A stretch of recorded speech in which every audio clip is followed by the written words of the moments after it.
Ladies and gentlemen, have you ever been to, let's say, a museum and looked at a piece of art and went, wow, that's absolutely fascinating, and thought about the history of it and the cultural significance? Have you ever listened to a song that made you cry and hit you deep emotionally? Have you ever watched a movie where you just couldn't see a certain plot twist coming and it almost made you jump out of your seat? Well, all of those emotions combined, you are about to witness in the chess game that I am going to show you today. This game was sent to me by somebody named Jordan.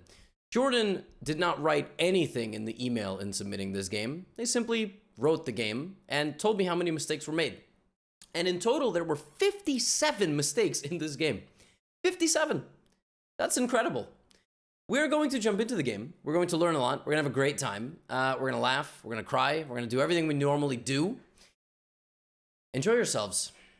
So, the game begins with e4, e5, and both players have been given honorary Grandmaster titles. They are not actually Grandmasters. I'm just able to do that on chess.com. And we have the matchup India versus United States. Jordan is with the black pieces, but we will be covering the game like this. And Jordan was attacked very early on with the move Queen h5. Queen h5, listen, Queen h5 is the enemy getting very early start here in battle. You know, attacking the king with queen takes pawn and also queen here. Very common opening trick with Scholar's Maiden coming. They want black to play g6 and blunder a rook by virtue of a fork. But Jordan has seen this before. This is not Jordan's first rodeo, and Jordan plays knight c6, which is one of the best moves. Now, white continues the Scholar's Made attack, but wait, hold on. You are supposed to play this and this to attack that. What is this? The idea here by white could be to take the knight and then take the pawn, but when Jordan now kicks the queen out, now black can just go knight to d4, and black is already winning after 4 moves. See, this is not good. This is poor quality of chess. Not only that, white's bishop can get chased around with c6, b5, and so on. So, you know, it's yeah, it's not good. It's not good. And you know, Jordan does a nice job kicking out the queen and now trying to kick out the bishop. If I was Jordan, I would finish my development here with the knight or the bishop. There's obviously nothing wrong with this move, but even early on, if your opponents play poorly in the opening, you got to think of ways to actually put them under attack. Knight d4 is a move that actually attacks white in a maximum capacity and attacks the queen. But whatever, a6 takes. Now, in this position, either b takes or d takes are both reasonable. D takes would open up the light scored bishop and the queen. B takes is good because in the future you could play for d5. Black plays the move, white plays the move knight to c3. Absolutely reasonable move, beautiful move, developing a knight to the center, this and this. I would have liked to see white play like this, you know, in the beginning. Black, because they already played the move g6, really should be putting the bishop behind, building the fianchetto, building the little house there for the bishop on g7, defending the center and then supporting it as it expands. This move is also not a bad one. Stockfish hates it, but whatever. I hate Stockfish, so that counterbalances. This is a good move, developing the bishop to the center, but again, you have dark squared weaknesses. When you have 3 pawns on light squares, you got to kind of have somebody in the dark squares defending them. White develops the knight to f3, and now, from this point forward, things get really goofy. Okay? So, first of all, there is just a pawn hanging. And one thing about noobs is that they learn to put the pawns in the center, and then they just forget about them. Like this game, black actually played relatively reasonably, but white put the knight on f3, attacking the pawn in the center, and black just gave it up. That's just a free pawn. There's no questions asked. There is no caveat. In fact, if you attack the knight, I might as well go take another pawn. And then I will just run around. I can also go here, attack the bishop, and push. So, yeah, knight f3 just straight up attacks a pawn. But black is in develop mode. And by the way, if the bishop was on g7, it would be defending, right? I already said to put the bishop here. But I digress. Knight f6. Knight takes pawn is free, which obviously white does not play. White castles. Now, listen, I gotta give credit where it's due. White developed a knight, and now castled. I don't hate it. I love it. You're making progress. Black castles. And again, the bishop should be here because the bishop should be protecting the dark squares and the king. The king is wide open now, but fine. Now, knight takes pawn. Now here, okay, I like to do this little game in every video that I make. If I give you 10 guesses here to guess white's next move, you will not be able to guess it. You will not. And I know many of you in the comments start saying, oh, I can guess it, I got it. Okay, so it's obviously not knight takes pawn.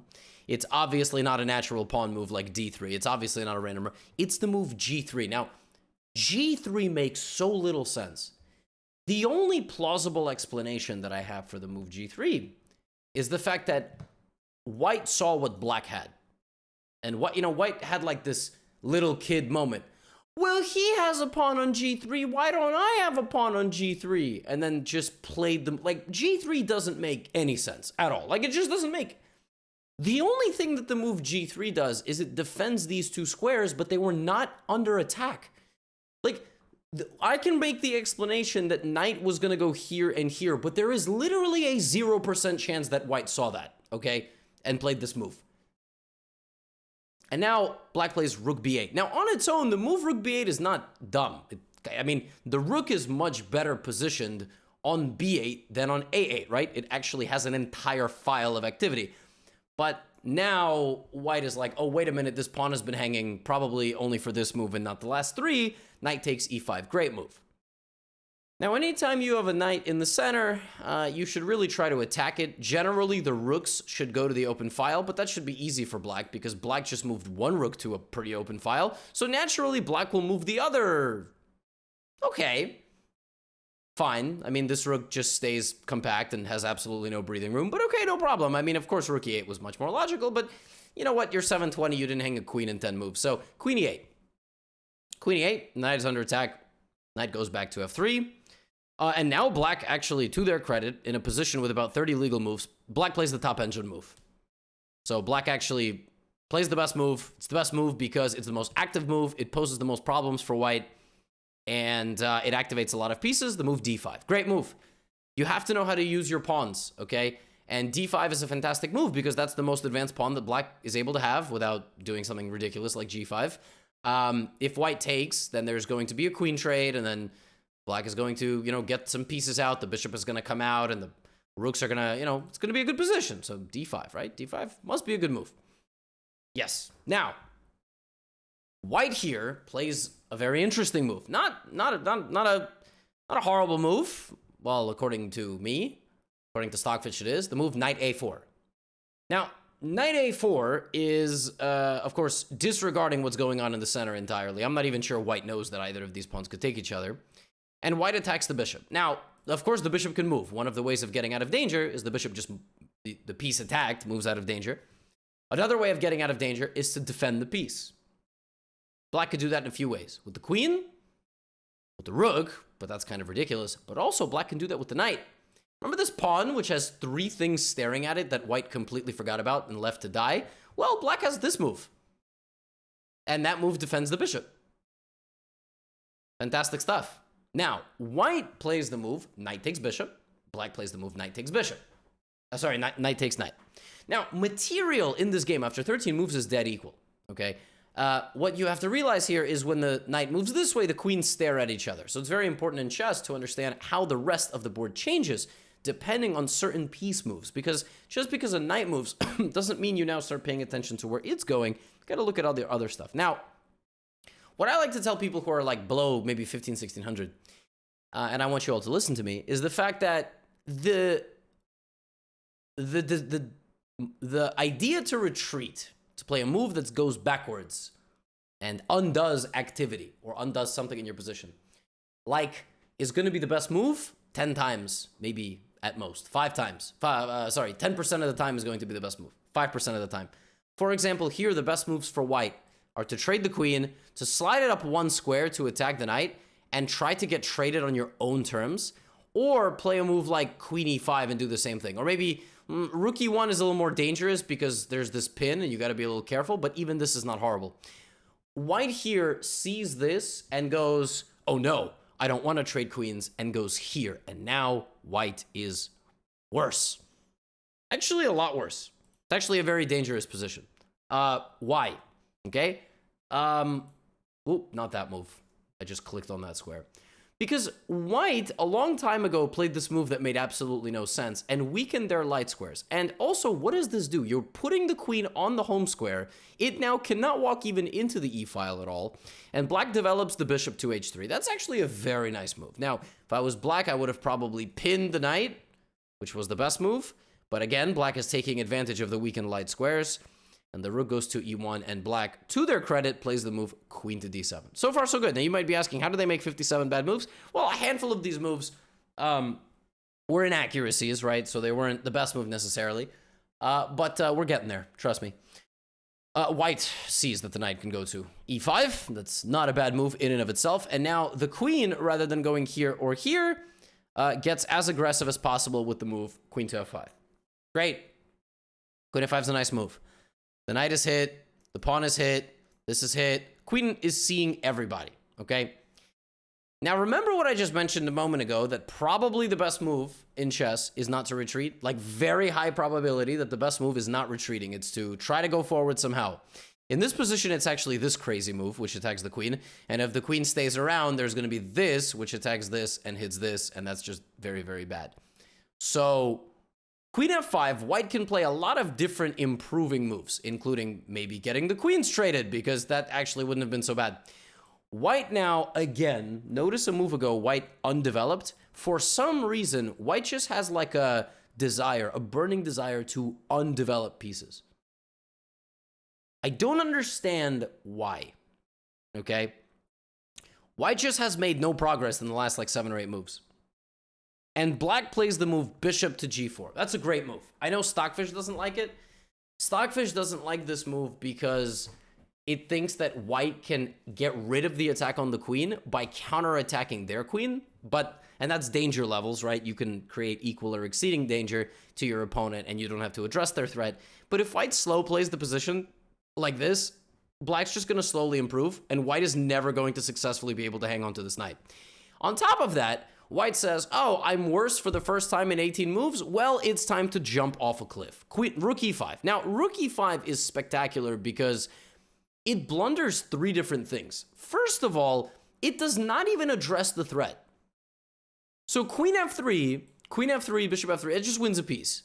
By the way, you can also do this, and then this, and you won the same piece. You're still up a knight, and the rook is hanging. So the move rook e5 did not address the attack on the knight whatsoever. On top of that, you can also take this, because this is pinned. In fact, you can make the argument that the best move here is to take, because black is going to win a full rook this way, not just a knight. So rook e5 is an atrocious move. And black decides that rather than taking the rook or the knight for free, black is just going to lose the queen. What? Now, look, folks. Oh, okay. So I'm just gonna leave this. I'm gonna say this was a mouse slip. I don't know, and I feel like if it was a mouse slip, maybe Jordan would have said that. Maybe Jordan would have said, "Yeah, I mouse slipped there." Jordan never said anything. Jordan just said they made 57 bad moves. Queen e4 is just a full hanging of a rook for a queen. Now white is completely winning. Now, the way white wins this game is unpinning this. This is a really big problem. So I would go king g2, and then I would play h3. But you have to be very careful, actually. Because if you play king g2 in this position, black very quickly plays knight g5. And because you are pinned, you're going to lose the knight. You're going to lose the knight. So what you have to do here is you have to play the move d3. This is the best move because it attacks the knight, and the bishop covers g5. Very tough move to see. And white doesn't see it. Okay, white is now worse again because black has the pin, and knight g5 would just win, but instead black plays rook e8, which on its own is not a dumb move, right? Like there's a queen here, so anywhere the knight moves, you're gonna have a problem. Now, white completely doesn't understand the danger. Just no understanding whatsoever, plays the move d3, and now begs the knight to move. So anywhere the knight moves, the queen is going to be under attack because the rook will be attacking it. Now, black could grab a free pawn, which is what black does, but knight g5 is a crushing move because the queen is hanging. And if you move the queen, then we have check, and rook e1 is next, and white loses. White actually just straight up loses the game. But black takes the pawn because, oh, right? Oh, no. But the problem with this move is that you are now no longer going to get to g5. That was the $1 million square. And queen d2. And white is now winning because there is no mate. There is no pin anymore. So when the knight moves, this knight can also now move. And on top of that, you can play king g2 and defend it. But okay, knight g5. Black plays the move h6. Now here, white needed to realize something. The knight has nowhere to go. The knight is trapped, right? The knight is completely trapped. So you can't save the knight. So what do? Danger levels, right? You try to counterattack. You play a move like queen b4, which attacks the bishop. If the bishop runs away to h5, now the knight actually does have a getaway square. But that's a very tough move to play. And you could play f3 as well and then try to escape like this. That's a easier way to do it. Yeah, white doesn't do either of those things and hangs the knight. Straight up, hangs the knight. And now black has a choice here. Take a pawn for free, absolutely free, double the rooks, and probably win in about 2 moves, or just attack the queen. Black's like, okay, I can win a pawn for absolutely nothing, but instead I'm going to just play this random move attacking the queen. But my idea is that after the queen moves, I have a check. And it turns out that black is a genius, and I don't understand anything about chess, because at this point, black finds an absolutely savage combination, which begins with rook d1 check. Actually, it began with rook d8, rook down to d1, hunting the king out into the open, and now look at this beautiful move. There is like probably a 0% chance that black saw this. They probably got a little bit lucky, but everything down to this point was a forcing move. After knight h4, the only move is this, and then after this, it's mate, but it's not because you could take the knight. But you have lured the king into a fork. g5. Oh my. The plot twists do not stop.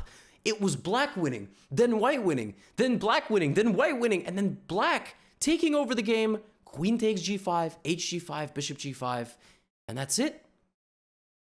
That's it, right? I mean, the king is stranded on the edge of the board, and at the least, black will be up 2 rooks. Black just follows the yellow brick road. I mean, that rook made it down to the first rank.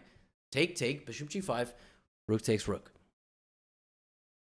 But you obviously know that it would not be a game of chess featured on this channel if it was that simple. Instead of playing the move rook takes rook in this position, black plays the move rook g2. I wish. Black plays the move king to g7. The move king to g7 is hilarious because it's trying to ladder mate the king. But one of the prerequisites of ladder mating the king is that both of your rooks need to survive, and they don't. Black hangs the rook.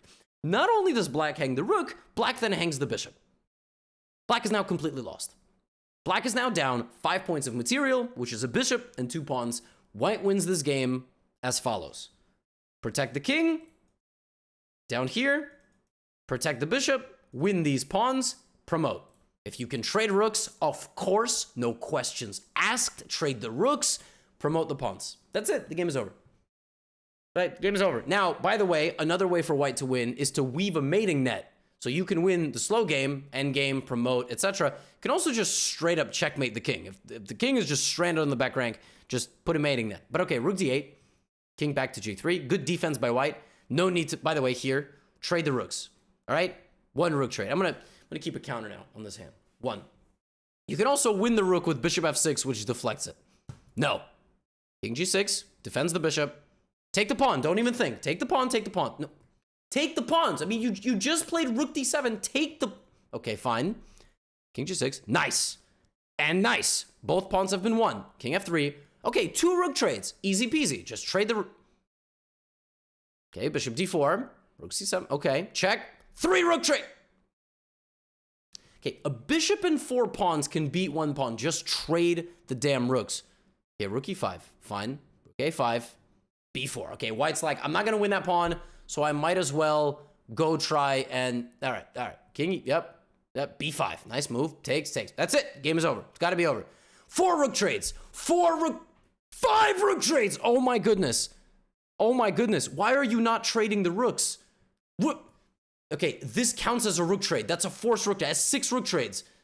Okay, black is just shuffling. White is shuffling. What is white doing? Why did white lose that pawn? Rook behind the pawn, okay? Get the rook behind the pawn. Walk the king over this way. Fine, doesn't matter. You still have 2 pawns, all right? Oh my goodness. Bishop f4 hangs this. Stop giving checks. There is no need for checks. In fact, I used to tell my students, if you want to win a game like this, just stop giving checks. Cut the king off. Do not let the king cross over half the board, and then just push. Bring the king slowly, bring the pawn slowly, make the queen. Stop giving checks. Checks do nothing. They just waste time. Okay, king goes here, bishop f4. Bishop f4, rook takes f4. This is now 7 rook trades. Understand, you take this, you win this in your sleep. You just bring your pawns and king up slowly. There is no way for the king to stop 2 pawns at the same time, especially when they're far apart. There is no way. Just don't push them at the exact same time. 7 rook trades, black avoids it. Oh my god, 8 rook trades. Take the rook. f3, hanging another pawn. That is now 9 rook trades. This is the final moment. You can trade rooks here and win the king and pawn endgame because the white king will run out. Not this. That's a draw. The white king has to run out. 9 rook trades. Oh my god. c4. Okay, this is the final moment that black has. Oh my gosh, rook f8. That's 10 rook trades. 10 rook trades. Oh my goodness. Why is your rook going behind the pawn? The pawn's the one that goes... Why would you block your own pawn's path? Okay, regroup. Regroup.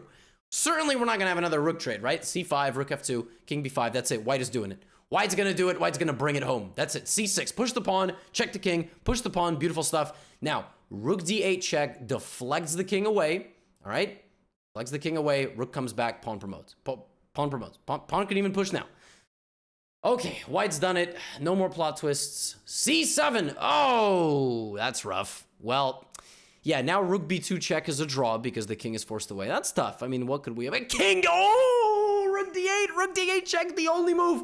Rook d8 check, the only move. Rook d8 check. That's it. And you queen. Rook d8. No. 10 rook trades. All of them were winning. But it's the 11th rook trade that finally white offers. But it's too little too late. The game ends in a draw with 2 kings on the board.